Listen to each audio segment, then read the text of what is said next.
Buenas noches, damas y caballeros. Bienvenidos a otro encuentro especial. Soy Nero.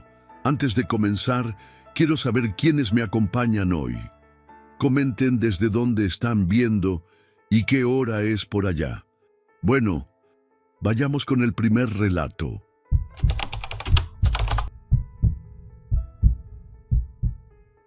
Buenas noches, Nero. Mi nombre es Anselmo Garduño, soy sacerdote de la diócesis de Tula, Hidalgo, y llevo 31 años en el ministerio. No soy hombre de exageraciones ni de dramatismos baratos. He dado la unción a moribundos, he acompañado a familias en sus peores momentos, he visto sufrimiento humano en sus formas más crudas. Por eso lo que voy a contar me costó mucho tiempo decidir si algún día lo diría en voz alta. Pero llegué a la conclusión de que callarlo tampoco me ha servido de nada. Todo comenzó con una llamada telefónica un martes por la tarde, a eso de las 4:30. Era Fernando, el esposo de una mujer llamada Berenice, una pareja joven que vivía en una colonia tranquila de Tula. Fernando hablaba despacio, eligiendo cada palabra con cuidado, como si tuviera miedo de sonar exagerado. Me dijo que su esposa llevaba varias semanas comportándose de una manera que él ya no podía manejar solo. No me dio detalles por teléfono, solo me pidió que fuera. Antes de ir, fui honesto conmigo mismo. Esperaba encontrar un cuadro de agotamiento severo, quizás algún episodio disociativo, algo que tiene explicación médica y que con orientación adecuada se puede atender. He visto a personas en crisis emocionales profundas que parecen otra persona completamente. El dolor transforma a la gente, la desesperación la transforma. Me preparé espiritualmente como siempre lo hago, recé un rosario y salí hacia la dirección que Fernando me había dado con la cabeza fría. La casa era una construcción de 2 plantas, fachada sencilla, jardín pequeño con una bugambilia en la entrada, todo perfectamente normal. Fernando me abrió la puerta. Tenía ojeras profundas, la ropa arrugada como de quien duerme mal hace días, y me saludó con el apretón de manos de alguien que lleva mucho tiempo aguantando algo solo. No dijo mucho, solo señaló hacia la cocina y me dijo que ella estaba ahí. Me pareció un hombre al límite de sus fuerzas, pero contenido. No lloraba, solo estaba cansado. Berenice estaba sentada a la mesa de la cocina cuando entré al cuarto. Tenía 34 años, cara redonda, cabello recogido, un suéter azul marino. Me miró cuando crucé la puerta y me regaló una sonrisa completamente normal, de esas que uno le da a un desconocido que llega a casa por primera vez. Me ofreció café, lo acepté. Nos sentamos y durante los primeros 20 minutos la conversación fue absolutamente ordinaria. El clima, el barrio, cuánto tiempo tenía yo en la diócesis, nada fuera de lugar. Fue cuando le pregunté si podía rezar con ella que algo cambió, no en su cara. Eso es lo que me impresionó. Su expresión siguió siendo la misma, serena, amable, con esa sonrisa tranquila. Pero debajo de la mesa, sus pies comenzaron a golpear el suelo. No de un solo golpe, sino con un ritmo acelerado y constante, como el de un animal que está atrapado y trata de zafarse sin que nadie lo note. Arriba, la sonrisa. Abajo, ese tamborileo desesperado. Y en ese momento supe que lo que tenía frente a mí no era lo que pensaba. Le pedí que se levantara de la silla. Me lo dijo con la misma voz tranquila con la que me había ofrecido el café, que no podía, que algo no la dejaba pararse desde el momento en que yo había cruzado la puerta de su casa. Lo dijo sin angustia, sin dramatismo, como quien informa que se le olvidó comprar el pan. Esa calma era lo más perturbador. No era la calma de alguien que está bien. Era la calma de alguien que ya no está completamente al mando de lo que ocurre en su propio cuerpo. Fernando estaba parado en el marco de la puerta de la cocina, sin entrar. Lo miré un momento y él me hizo una señal con la cabeza, como confirmando que eso era exactamente lo que llevaba semanas viendo.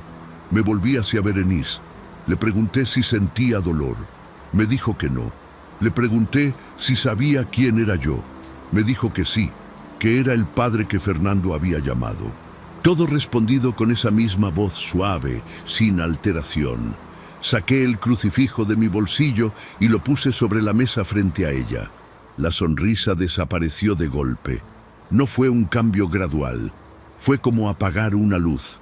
Un instante estaba sonriendo y al siguiente su cara era otra cosa completamente. Los músculos de su mandíbula se tensaron de una manera que no parecía voluntaria.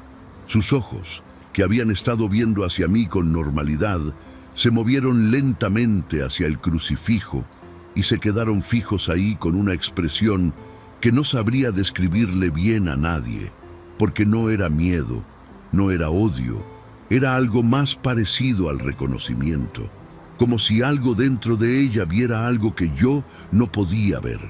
Empecé a rezar en voz alta, el Padre Nuestro primero, despacio, con calma. A la mitad del rezo la voz de Berenice cambió. No fue un grito, no fue algo cinematográfico, fue sutil y por eso fue más aterrador. Sus palabras empezaron a llegar con una resonancia diferente, como si hubiera algo debajo de su voz que vibraba en una frecuencia más baja. Fernando desde la puerta dio un paso hacia atrás. Yo seguí rezando. He aprendido en 31 años que el miedo no debe gobernar las manos cuando se está haciendo el trabajo de Dios. La primera voz distinta que salió de Berenice no tenía acento mexicano. Era una voz de hombre, grave, que habló en un español muy formal, casi arcaico, y lo primero que dijo fue mi nombre completo, no solo Anselmo, mi nombre completo con el apellido materno incluido, que casi nadie usa, que yo mismo rara vez digo.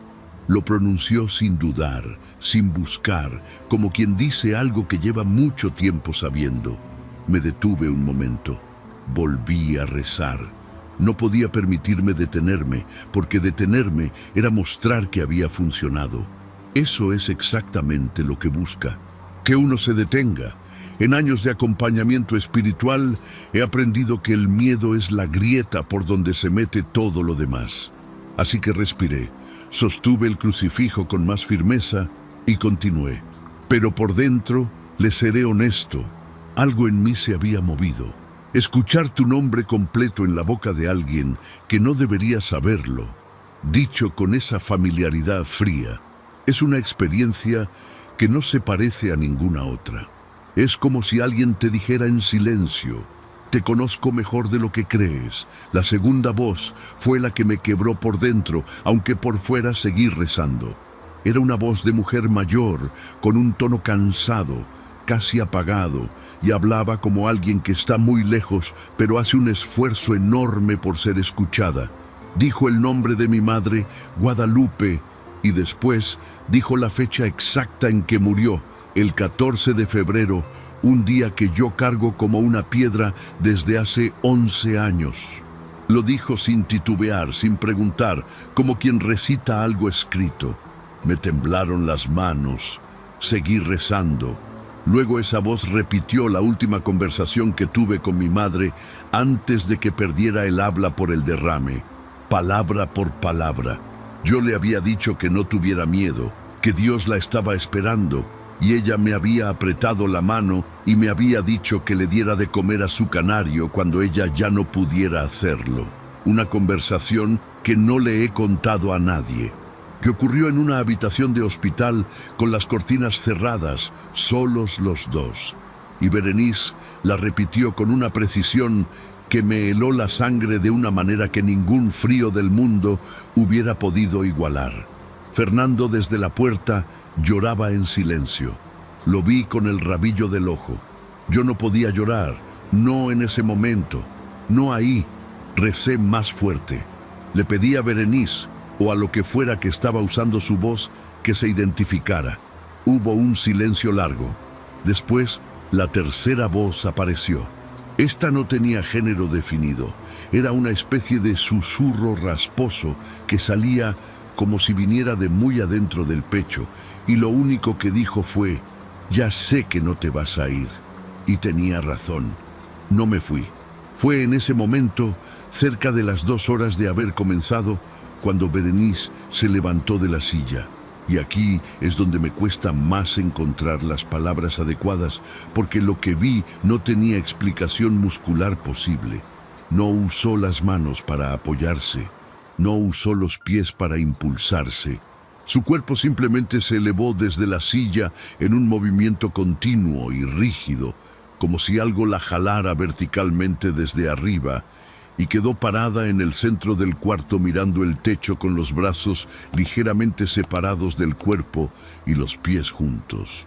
Quedó así parada durante un tiempo que no supe calcular. Puede haber sido 5 minutos, puede haber sido 20. El tiempo dejó de funcionar con normalidad en ese cuarto. Lo que sí recuerdo con claridad es que la luz del foco de la cocina parpadeó 2 veces y después se estabilizó, y que en ese momento miré hacia el suelo buscando su sombra instintivamente, como hace uno sin pensarlo, y no había ninguna. La luz estaba encendida, el cuarto estaba iluminado, y Berenice, parada en el centro, no proyectaba sombra. Ninguna, en ninguna dirección. Recé durante 3 horas más. No me detuve, no me senté. Estuve parado en ese cuarto rezando con el crucifijo en la mano, hasta que el cuerpo de Berenice fue cediendo de a poco, como si algo lo fuera soltando gradualmente. Sus brazos bajaron primero, luego su cabeza bajó de mirar el techo, y finalmente sus rodillas se doblaron y cayó al suelo sin que yo pudiera alcanzarla a tiempo. Cayó, pero no se golpeó con violencia. Fue una caída lenta, casi controlada, como la de alguien que simplemente se queda dormido de pie. Quedó ahí tendida, inmóvil, respirando. Fernando se acercó corriendo cuando Berenice cayó. La revisé, tenía pulso firme, respiraba con normalidad. La piel estaba fría, pero no de manera alarmante. La acomodamos en el suelo con una cobija mientras esperábamos. Estuvimos ahí los dos en silencio, sentados en la cocina, sin decirnos nada durante un buen rato. No había mucho que decir. Hay experiencias que el lenguaje no alcanza a contener, y las 2 personas que las vivieron lo saben. Entonces, las palabras sobran. Fernando me ofreció agua. Acepté. Eran casi las 11 de la noche. Berenice despertó cerca de las 1 de la madrugada. Abrió los ojos despacio, miró el techo, luego me miró a mí, luego miró a Fernando y preguntó qué había pasado. No con angustia, sino con la confusión genuina de alguien que acaba de despertar de un sueño profundo y no sabe cuánto tiempo ha dormido. Fernando le dijo que había tenido un episodio y que ya estaba bien. Ella asintió como si eso tuviera sentido. Después preguntó si había café. En ese momento supe que lo que fuera que había estado ahí ya no estaba.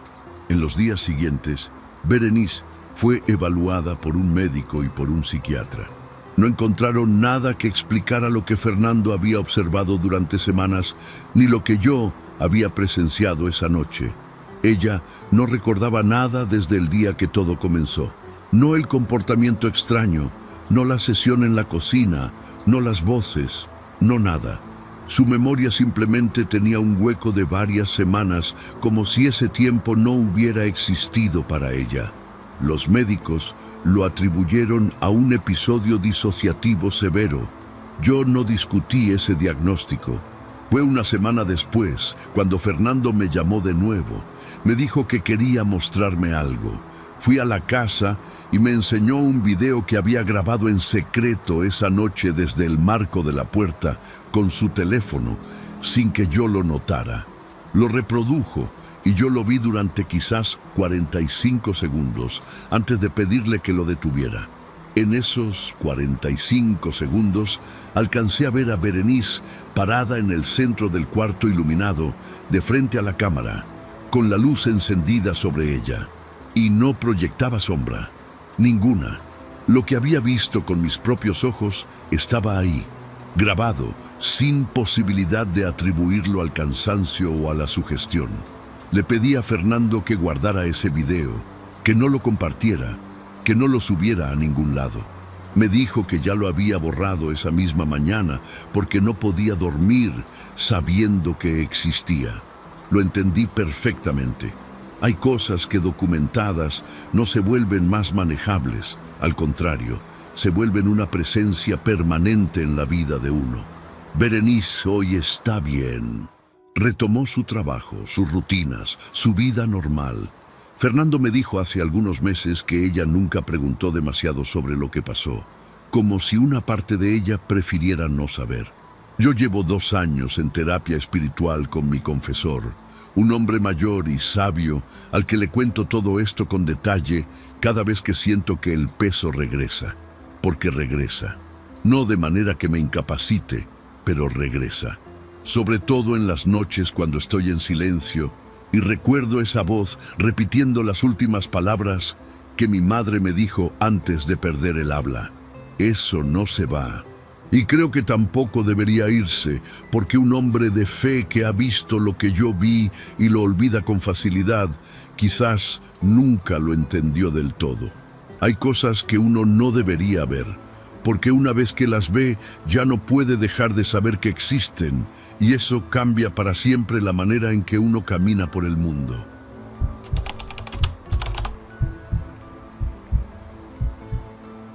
Buenas, Nero.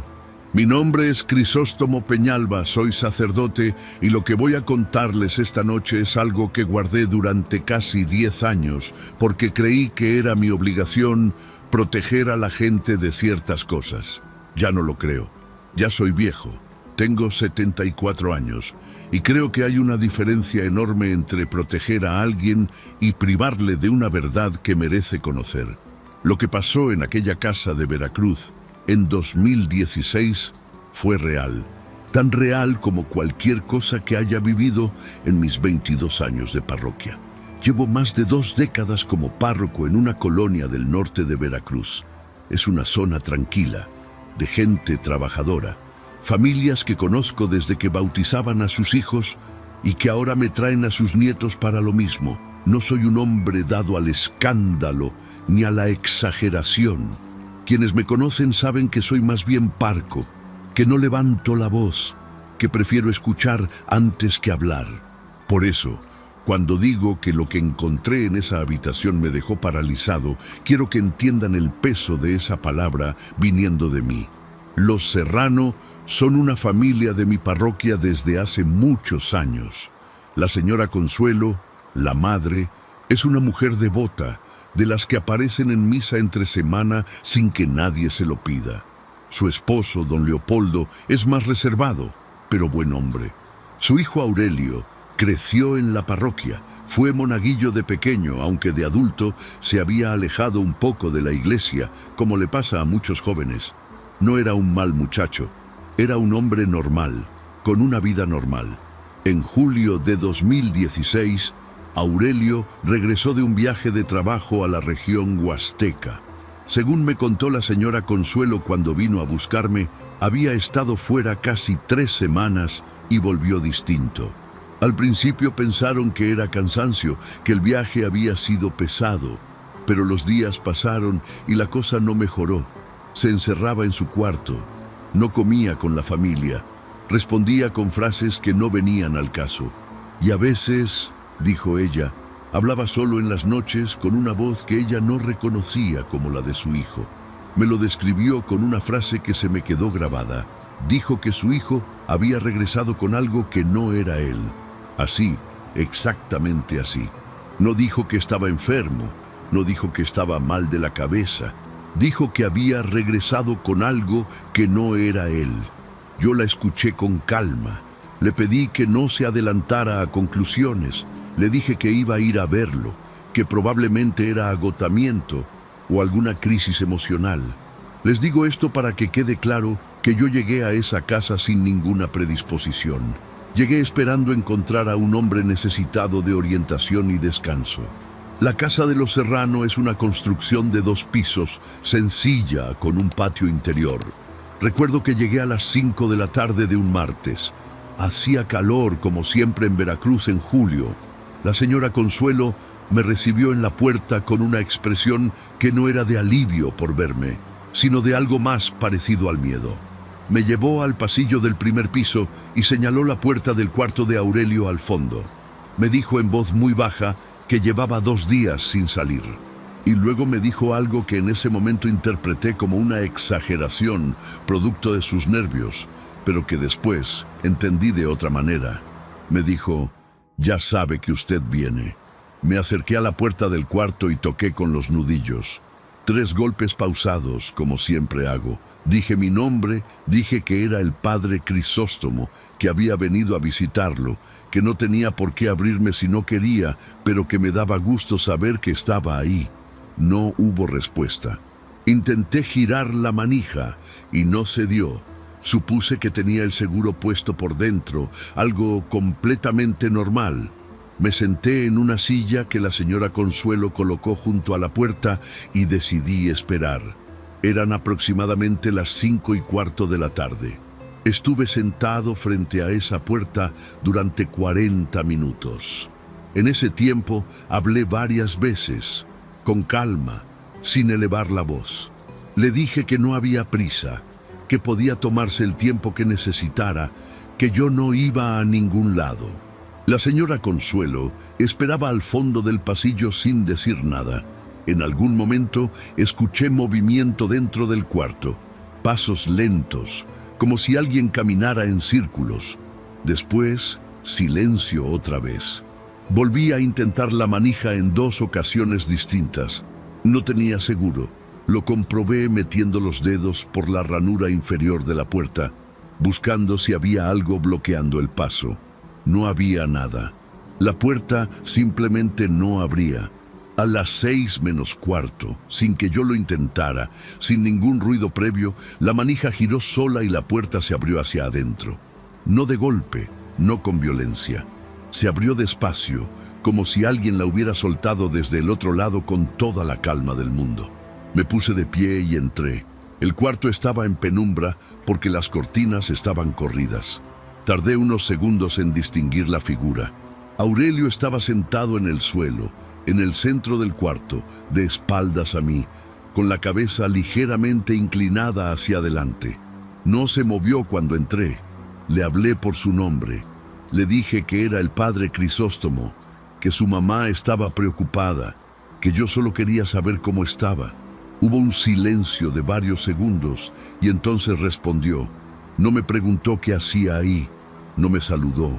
Empezó a hablar en voz baja, con una cadencia extraña, casi rítmica, y lo que salió de su boca fue mi confesión. No una versión aproximada, no algo parecido. Fue mi confesión más reciente, palabra por palabra, incluyendo cosas que yo había dicho con una formulación muy particular, cosas que solo existían entre mi confesor y yo, y entre yo y Dios. Me quedé completamente inmóvil. No voy a repetir el contenido de lo que dijo porque eso pertenece al sacramento y no tengo derecho a exponerlo. Pero sí puedo decir que mientras lo escuchaba, sentí algo que en mis años de sacerdocio nunca había sentido de esa manera. Una certeza física, casi corporal, de que algo estaba profundamente mal. No era una sensación de peligro como cuando uno escucha un ruido extraño en la oscuridad. Era algo más frío que eso. Era la sensación de estar frente a algo que me conocía de una manera que ningún ser humano tenía derecho a conocerme. Cuando terminó de recitar mi confesión, hubo un silencio. Y entonces Aurelio comenzó a girarse. No se levantó. Giró el cuerpo desde el suelo de una manera que no voy a poder describir con precisión, porque no tengo el vocabulario para hacerle justicia, pero que se me grabó en la memoria de una forma que ninguna otra imagen en mis 74 años de vida ha logrado. No era el movimiento de un hombre que se voltea sentado. Era algo que usaba el cuerpo humano, pero que no entendía del todo cómo funcionaba. Y cuando su cara quedó frente a mí, lo primero que pensé, lo juro, fue que estaba completamente normal. Eso fue lo más perturbador de todo, y necesito que lo entiendan bien porque sé que suena contradictorio. Uno espera ciertos signos cuando se habla de estas cosas. Los ojos negros, la piel alterada, algo visiblemente fuera de lugar en el rostro. Aurelio no tenía nada de eso. Era la cara de un hombre de 29 años, una cara conocida, la misma que había visto crecer desde que era monaguillo. Pero la expresión que habitaba esa cara no le pertenecía.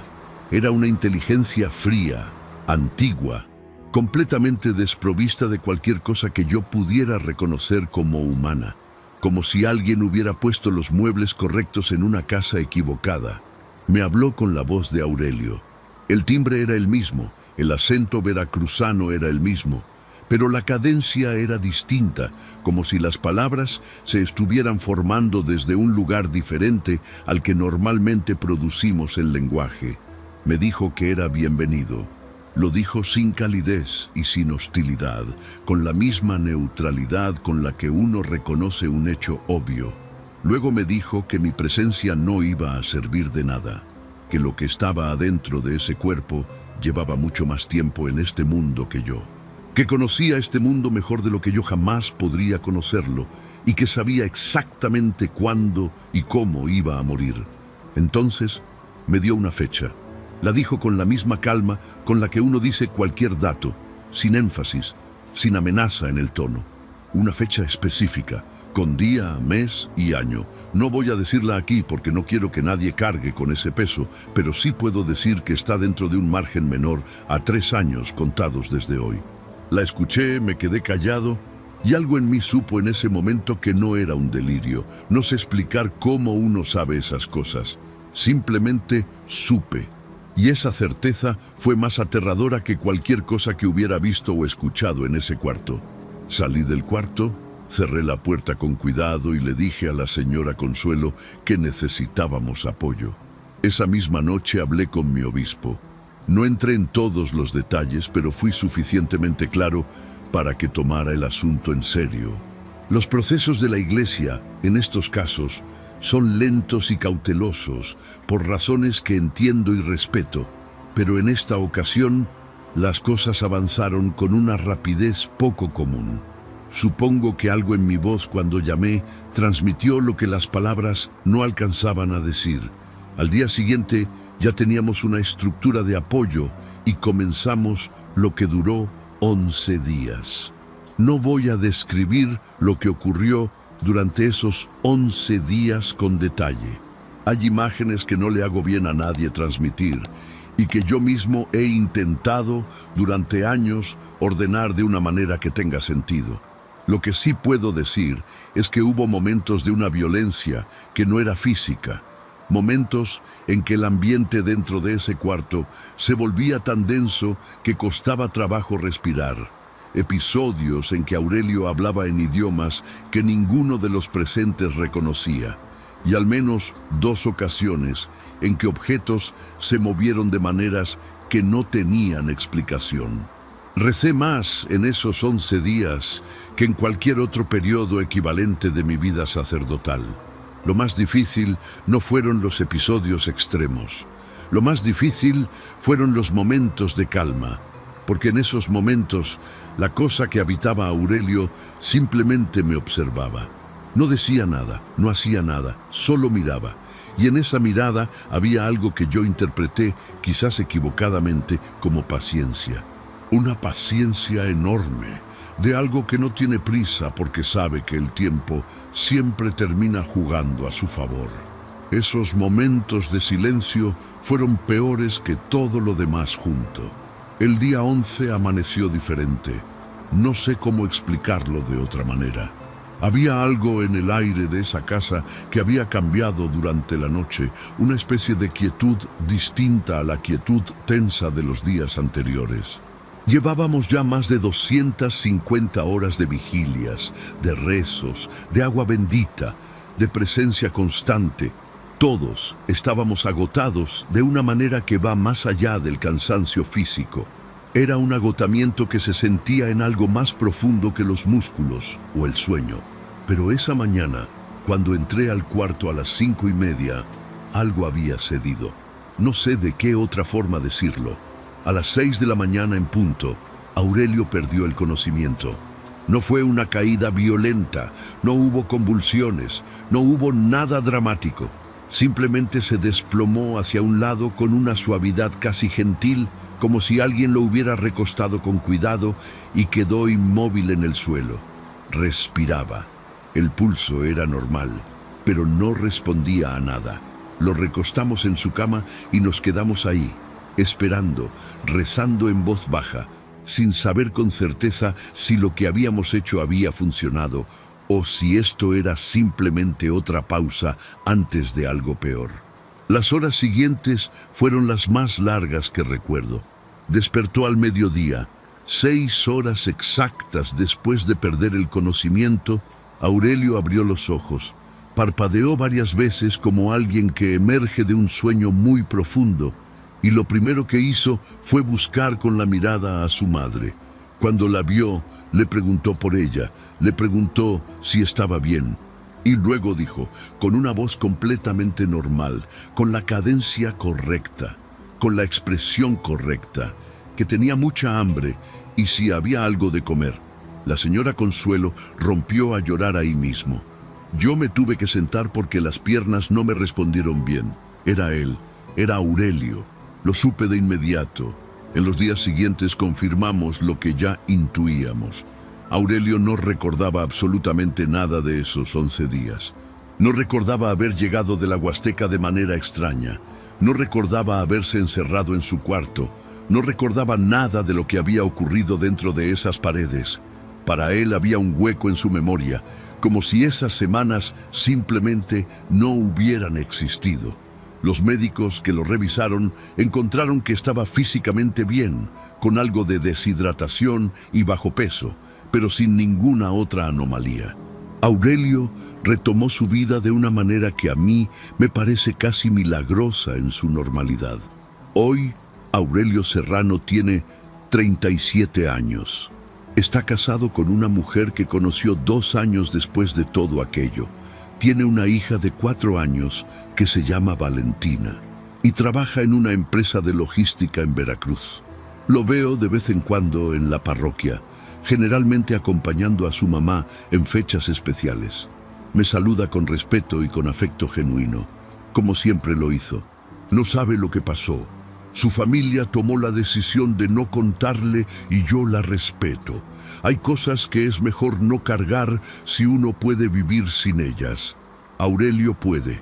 Yo no tengo esa opción. La fecha que me dio esa cosa está escrita en un papel doblado que guardo dentro de mi Biblia, entre las páginas del libro de Job. Cada mañana, cuando la abro para el rezo del alba, la veo. No la busco, simplemente está ahí. He pensado muchas veces en quemarla, en tirarla, en dejar de verla.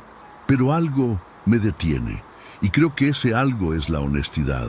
Porque en el fondo, desde aquella tarde en ese cuarto de Veracruz, yo ya sé lo que ese papel dice, y también sé, con una certeza que ninguna oración ha logrado disolver del todo, que lo que me lo dijo no estaba mintiendo.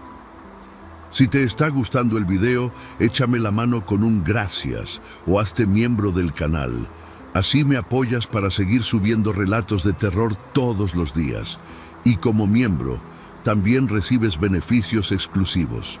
Ahora sí, vamos con el último relato.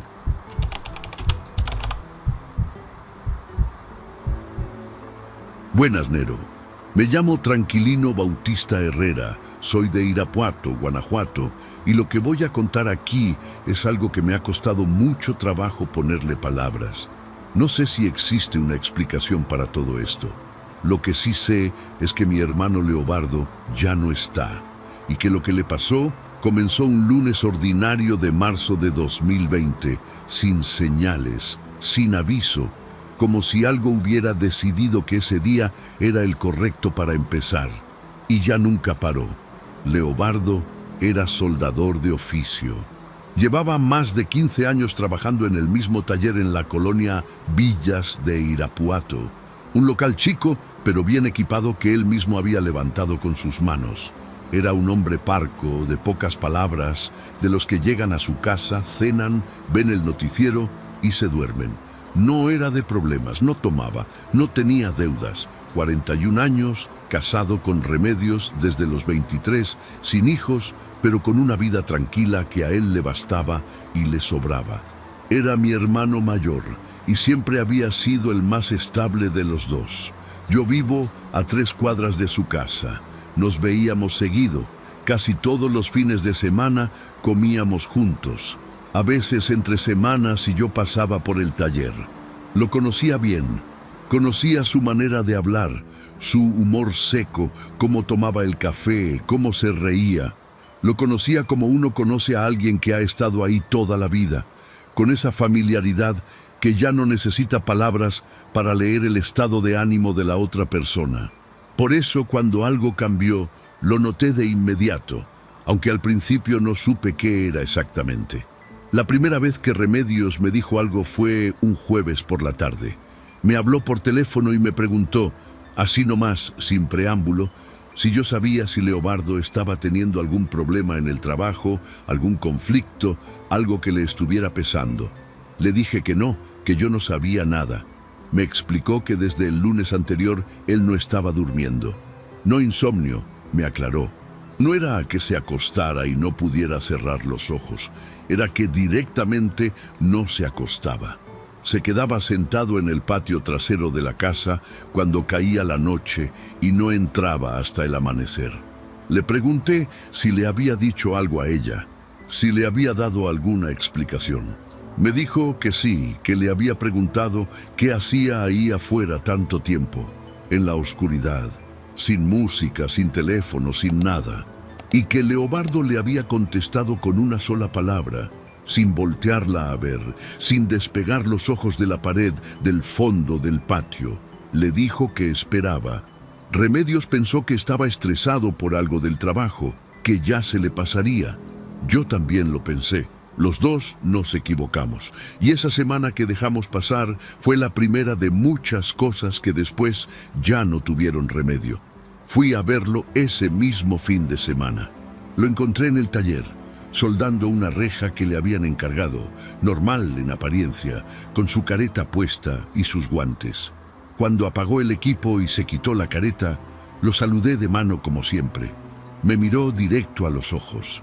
Era Leobardo, su cara, su mirada, todo igual, pero había algo detrás de los ojos que no supe nombrar ese día, algo que no estaba ahí antes. Platicamos poquito, me dijo que estaba bien, que nomás andaba con el sueño un poco revuelto. Nos despedimos normal. Esa noche no pude dormir pensando en esa mirada.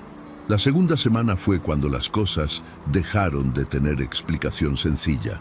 Un compañero del taller, un muchacho llamado Gilberto, que llevaba años trabajando con Leobardo, me buscó en persona un martes por la mañana. Llegó a mi casa con cara de no haber dormido bien, se sentó en la sala y me dijo que no sabía si estaba haciendo lo correcto al contarme, pero que lo que estaba pasando en el taller lo tenía muy inquieto. Le dije que hablara, que yo necesitaba saber. Entonces me contó. Desde el lunes de esa semana, Leobardo llegaba al taller antes que todos, a eso de las 6 de la mañana, cuando todavía no había nadie. Gilberto vivía cerca y a veces pasaba temprano a recoger herramienta. Fue así como lo escuchó por primera vez. Desde afuera de la bodega, antes de abrir la puerta, escuchó a Leobardo hablando. Una conversación larga, con pausas, como si alguien le estuviera respondiendo. Gilberto pensó que estaba en llamada, que traía audífonos. Entró. Leobardo estaba solo, parado en medio del taller, sin teléfono, sin nada, hablando en voz baja hacia una esquina vacía. Gilberto me dijo que no había podido entender bien las palabras, pero que el tono era muy claro. No era el tono de alguien que platica o que discute, era el tono de alguien que negocia, con cuidado, con peso en cada palabra, como midiendo lo que dice para no cometer un error.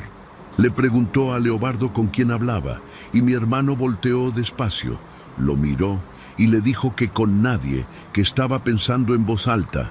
Sonrió. Gilberto me dijo que esa sonrisa no le gustó nada, pero no supo explicarme por qué. Después de escucharlo entendí perfectamente por qué no podía explicarlo. Esa misma semana fui al taller a mediodía. Leobardo estaba trabajando, aparentemente concentrado, pero cuando me acerqué noté que tenía los labios moviéndose muy despacio, aunque no salía ningún sonido.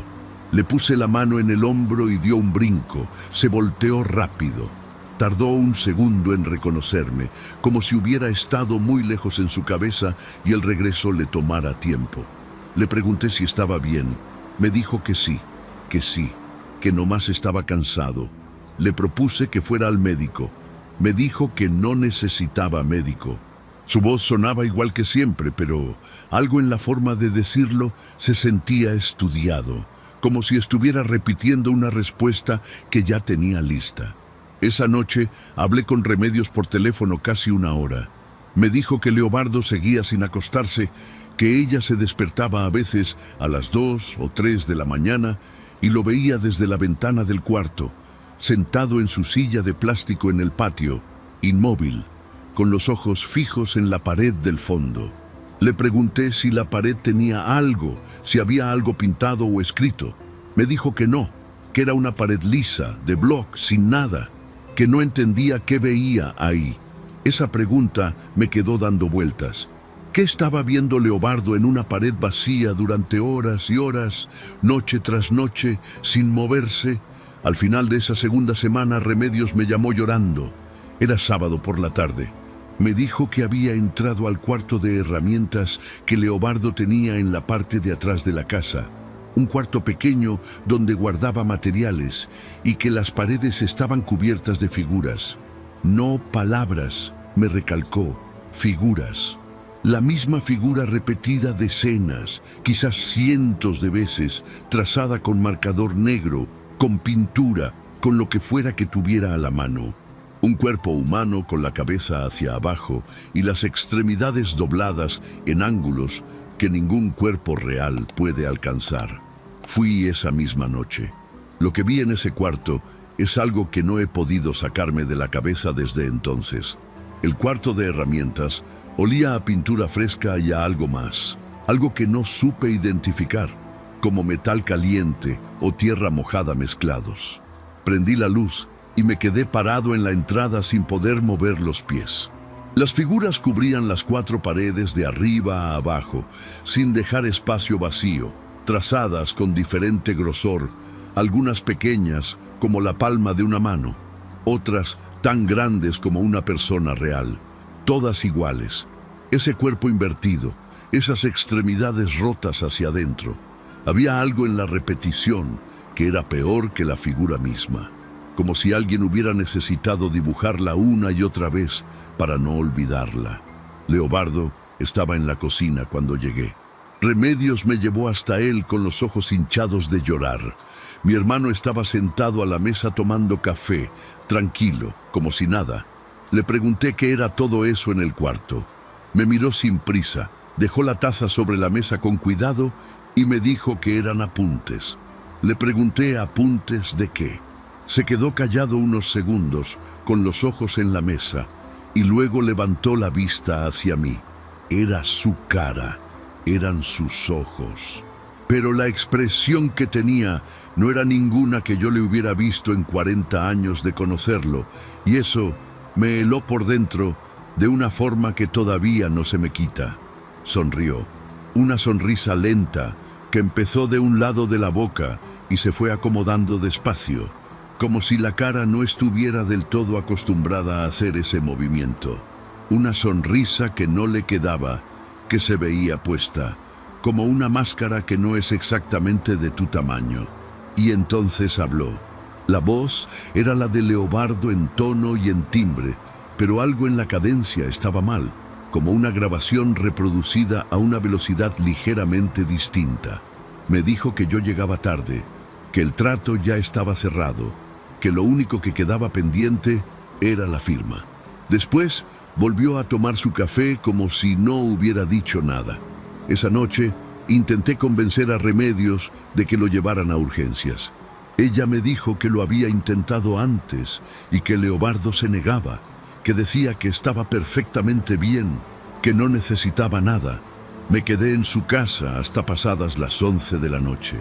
Leobardo estuvo tranquilo todo el tiempo, casi amable, respondiendo cuando le hablaban, comiendo normal. Pensé, o quise pensar, que quizás era agotamiento, que quizás los días sin dormir le estaban afectando la mente de una forma temporal y que iba a ceder. Me fui a mi casa con esa esperanza. No duró mucho. Remedios me llamó a las 3:15 de la mañana. Estaba llorando tan fuerte que tardé en entenderle las palabras. Leobardo había entrado a la cocina, había abierto el cajón de los cubiertos, había sacado un cuchillo de cocina y se lo había clavado en la palma de la mano izquierda, sin gritar, sin hacer ruido. Ella se había despertado por el sonido del cajón y cuando llegó a la cocina lo encontró sentado en el suelo con la espalda contra la alacena, mirando la herida abierta en su mano con una expresión de curiosidad tranquila, como si estuviera observando algo interesante que no le perteneciera a él. Lo internamos esa misma madrugada. En urgencias lo atendieron, le suturaron la mano y al día siguiente el psiquiatra de guardia habló con nosotros. Dijo episodio disociativo severo, posiblemente relacionado con privación extrema de sueño y estrés acumulado. Dijo que iban a observarlo, que era importante que estuviera en un entorno controlado. Leobardo, durante todo ese tiempo, estuvo tranquilo, casi dócil, respondiendo las preguntas del médico con calma. Firmó los papeles de internamiento sin protestar. Cuando me despedí de él esa tarde me dio la mano derecha, y me apretó fuerte. No dijo nada, solo me miró. Y yo no supe si lo que vi en esos ojos era mi hermano despidiéndose o algo más. 3 días estuvo internado sin incidentes mayores. Remedios y yo íbamos a verlo por turnos. Yo fui el segundo día por la tarde y lo encontré sentado en la cama, mirando por la ventana. Platicamos poquito. Estaba callado pero presente, respondía normal. Preguntó por unos pedidos pendientes del taller como si le preocupara el trabajo. Salí de ahí pensando que quizás lo peor había pasado, que el descanso y la medicación estaban haciendo efecto.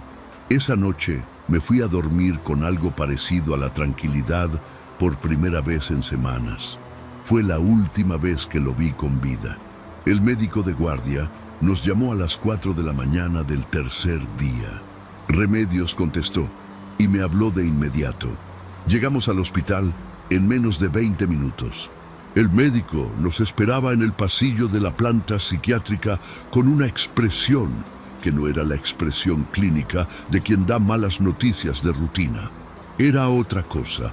Era la cara de alguien que había visto algo que no sabía dónde poner. Nos explicó que Leobardo había entrado en convulsiones en su cuarto cerca de las 3:30 de la mañana, que el personal de guardia había entrado de inmediato al escuchar el monitor. Cuando llegaron al cuarto, Leobardo estaba en el suelo, con los ojos completamente volteados, repitiendo una frase en voz muy baja. El médico tardó un momento antes de decirnos cuál era la frase. Remedios le tomó el brazo y le pidió que nos dijera. El hombre respiró despacio y nos dijo que Leobardo repetía, siempre igual, sin parar, en un murmullo constante: ya firmó, ya firmó, ya firmó. Remedios soltó un sonido que no era llanto todavía. Era algo anterior al llanto, algo que sale cuando el cuerpo recibe una información que la mente todavía no procesa. Yo me quedé quieto en ese pasillo blanco a las 4 de la mañana, escuchando esas 2 palabras resonar en mi cabeza como si alguien las estuviera diciendo todavía, ahí mismo, en ese momento, muy cerca. Leobardo murió esa madrugada. Paro cardíaco, dijeron. 41 años, sin antecedentes cardiovasculares, con estudios recientes que no mostraban ninguna anomalía en el corazón. El médico no supo explicarlo más allá del término clínico. Nosotros tampoco supimos qué decir. Hicimos los trámites como en automático, con ese entumecimiento que da el golpe fuerte cuando todavía no has tenido tiempo de sentirlo del todo. El velorio fue 3 días después en casa de Remedios. Vinieron los compañeros del taller, los vecinos, familia de Guanajuato y de Jalisco. Yo estuve ahí, pero no estuve, si me entienden. Estaba parado en un cuarto lleno de gente, sintiéndome completamente solo. Fue en el velorio cuando Remedios me llevó aparte. Me dijo que había estado limpiando el taller para ordenar las cosas, para tener algo que hacer con las manos mientras esperaba el cuerpo. Debajo del banco de trabajo principal había una tabla suelta en el piso, una tabla que Leobardo usaba para nivelar una pata corta.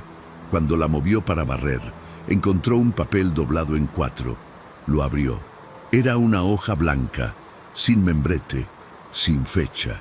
Arriba, escrita con la letra clara y apretada de Leobardo, estaba su firma completa: Leobardo Bautista Herrera. Y debajo, en el mismo renglón, pero trazada con algo que no era tinta, algo oscuro y café que Remedios no quiso identificar en voz alta, había una segunda firma. Ninguno de los dos pudo leer esa segunda firma. No eran letras del alfabeto que nosotros conociéramos. No era ningún idioma reconocible. Eran trazos, marcas, algo que tenía la forma y el ritmo de una firma, pero que no pertenecía a nada de este mundo que yo conozca. Remedios quemó el papel esa misma noche en el patio trasero, en la misma silla donde Leobardo se sentaba a esperar. Yo la dejé hacerlo sin decirle nada porque entendí que necesitaba hacerlo. Pero antes de que lo quemara, lo vi bien, lo tuve en mis manos unos segundos, y lo que más me perturbó no fue la firma desconocida. Fue darme cuenta de que el papel, en la parte de Leobardo, estaba firmado con sangre. Gracias por llegar hasta aquí. En la pantalla tienes 2 videos más que seguro te van a encantar para seguir con el terror. Nos vemos en la próxima historia.